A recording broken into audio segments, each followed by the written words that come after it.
Estamos con Andrés Vidal, escritor e ingeniero industrial. En cuanto a su faceta de escritor, su debilidad son las novelas de circunstancias y contextos revolucionarios, y como ingeniero ha recorrido medio mundo promoviendo el desarrollo y la innovación. Es el autor de los recientes éxitos La herencia de la tierra 2010 y El sueño de la ciudad 2012, grandes obras de las que ha vendido más de 100.000 ejemplares. Y ahora tenemos el placer de entrevistarlo con motivo de la publicación de su última obra, El mar de los hombres libres.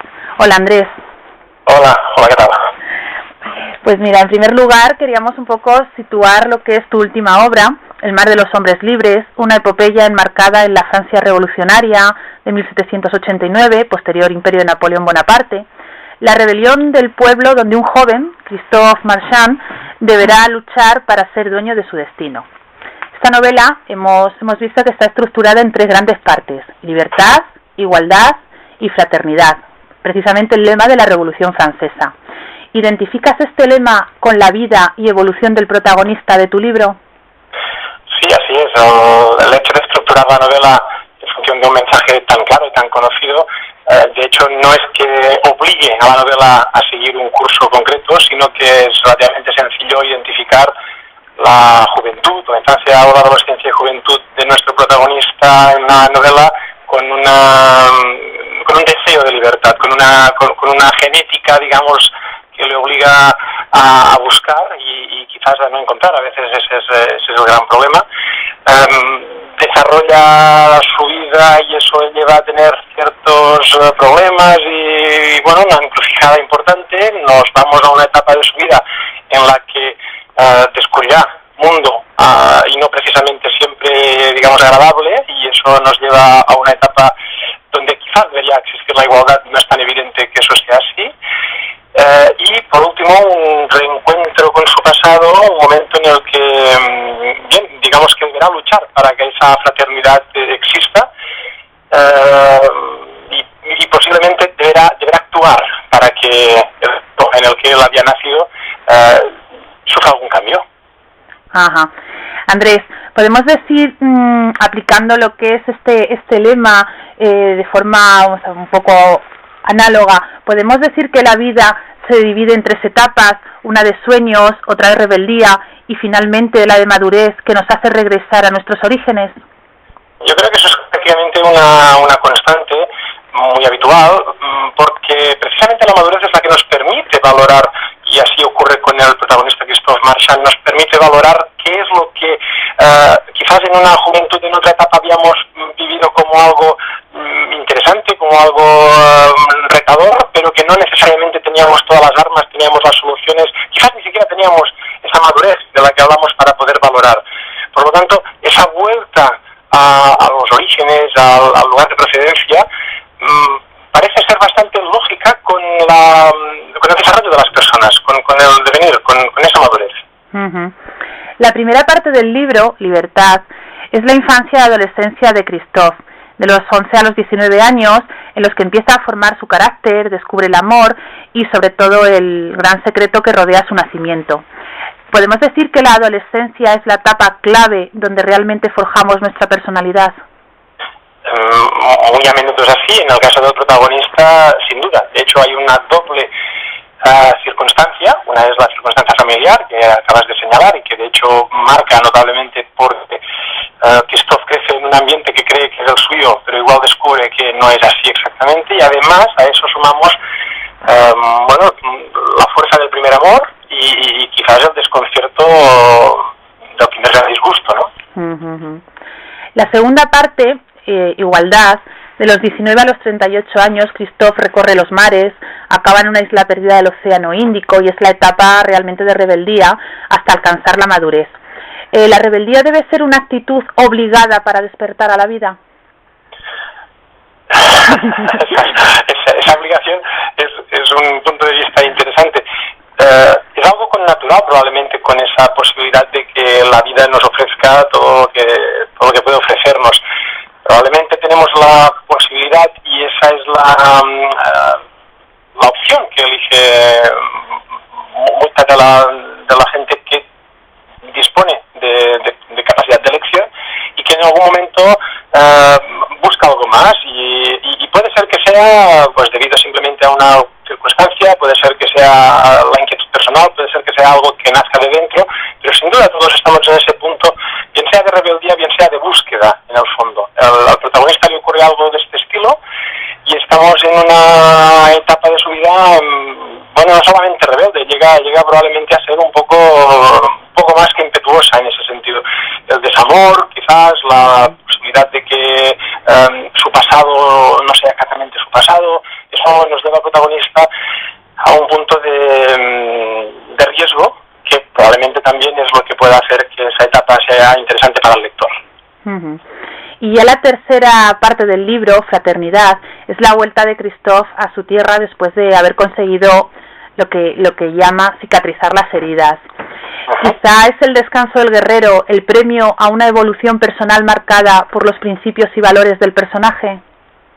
Exactamente, el bagaje que recoge de esa trayectoria hasta ese momento, de los valores que permanecen en su interior, que incluso se desarrollan con su juventud, con las aventuras que corre, esos elementos son los que permiten que tenga nuevas experiencias en el sentido de qué es lo que se le revela, qué es lo que era válido, qué es lo que quizás no era tan válido de su pasado, de las circunstancias, de su tierra, de lo que él percibe como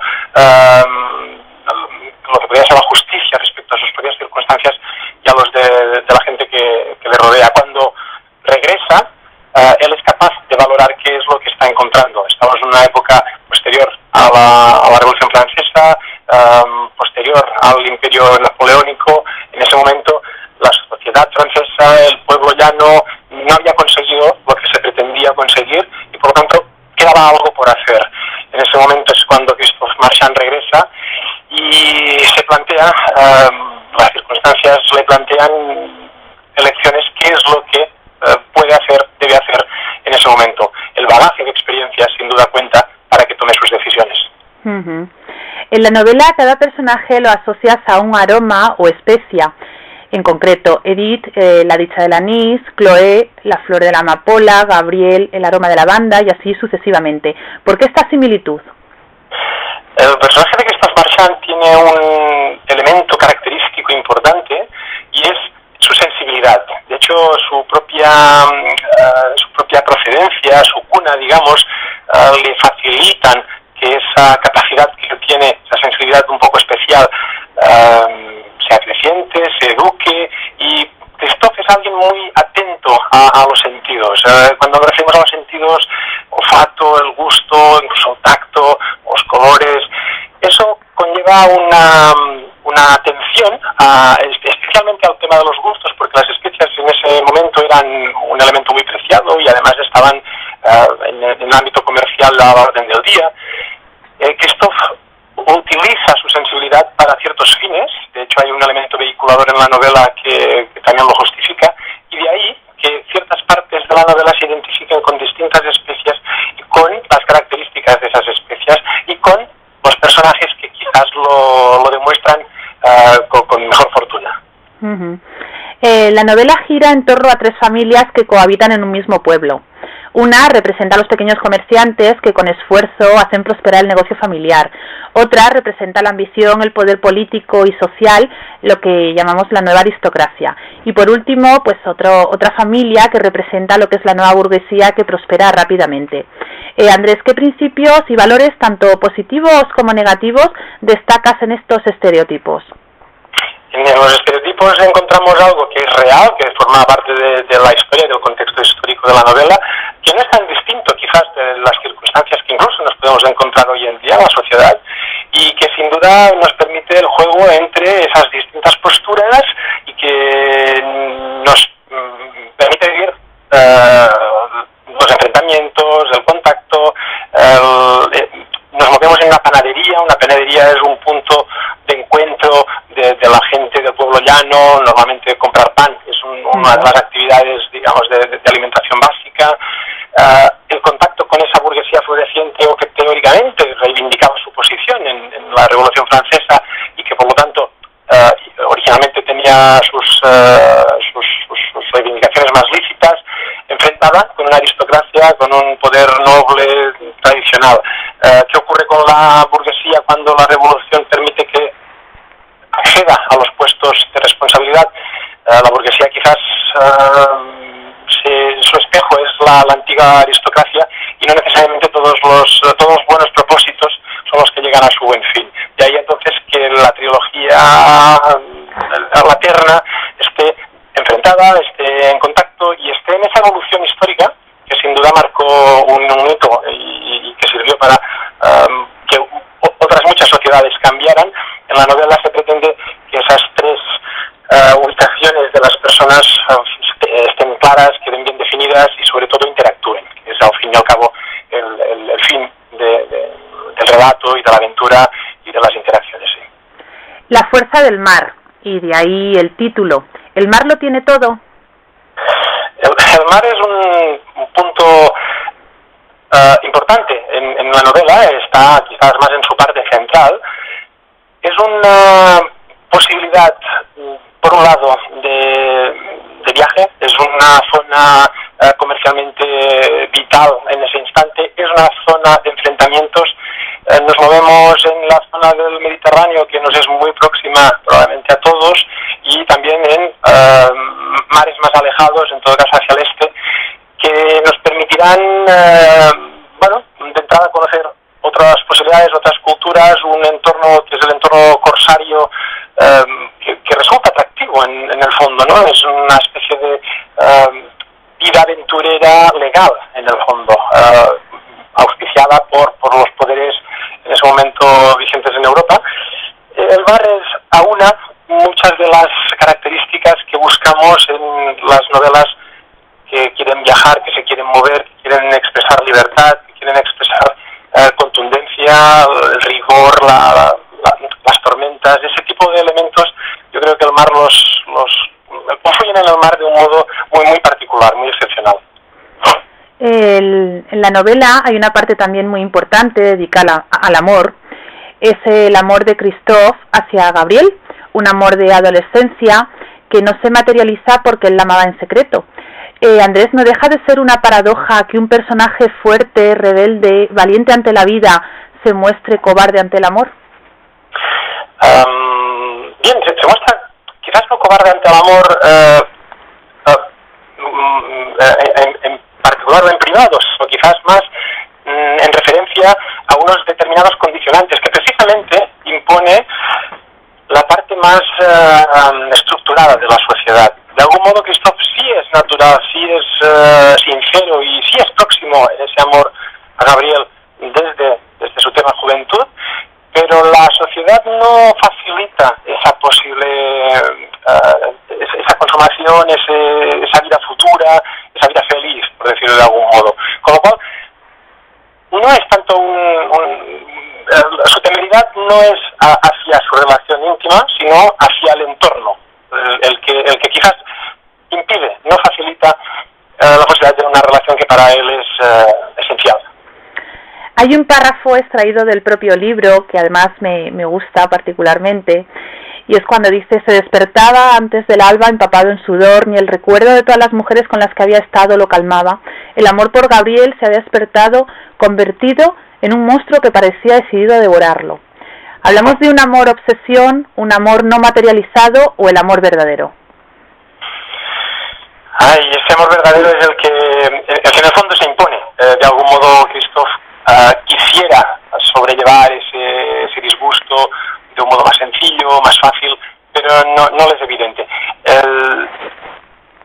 El madurar de nuestro personaje conlleva el hecho de poder valorar, relativizar qué es lo que ha ocurrido en su vida anterior, pero eso no soluciona fácilmente el hecho de interiorizarlo, de calmar ese antiguo amor. Por lo tanto, es algo tumultuoso en su interior, ¿no? Sí consigue al final tranquilizar esos sentimientos y convivir con esos sentimientos. Y eso es lo que le permite, en el fondo, volver a sus orígenes. Y ya para finalizar, hay otro párrafo extraído de la novela, y es la que Edith dice a sus nietos. Es cuando dice: no importa lo humilde que sea tu cuna, si Dios tiene destinado que hagas grandes cosas en la vida, las harás. ¿El destino está escrito? El destino no sé si está escrito. En todo caso, digamos, la propia palabra conlleva ese misterio consigo, pero sí está en el interior de las personas, en las posibilidades y en el potencial que todos encerramos. La abuela es capaz de emitir ese mensaje, de simplificarlo y de apostar por el interior de cada uno de sus nietos, en este caso, que es a quien se lo cuenta. Ese mensaje se enraiza en Christophe, por ejemplo, que tiene claro que esa es una capacidad que él posee y que posee a la gente que le rodea. De hecho, es un mensaje que en algún momento de la novela utiliza de manera notablemente sabia, podríamos decir. Pues nada, Andrés, muchas gracias por esta entrevista, por este magnífico libro lleno de matices. Sin duda una obra extraordinaria, a caballo entre la novela histórica y de aventura, sin olvidar el amor en su máxima expresión, como es el amor verdadero. Y de verdad, muchas gracias y muchos éxitos con esta obra, que sin duda los tendrás. Pues gracias a ti, gracias a vosotros y gracias a esta posibilidad de reivindicación de la mezcla de la novela histórica con la novela de aventuras, tradicional novela de aventuras, con la novela de emociones, porque al final también es el conjunto de esas cosas la que nos llega al corazón. Efectivamente, gracias. Muchas gracias.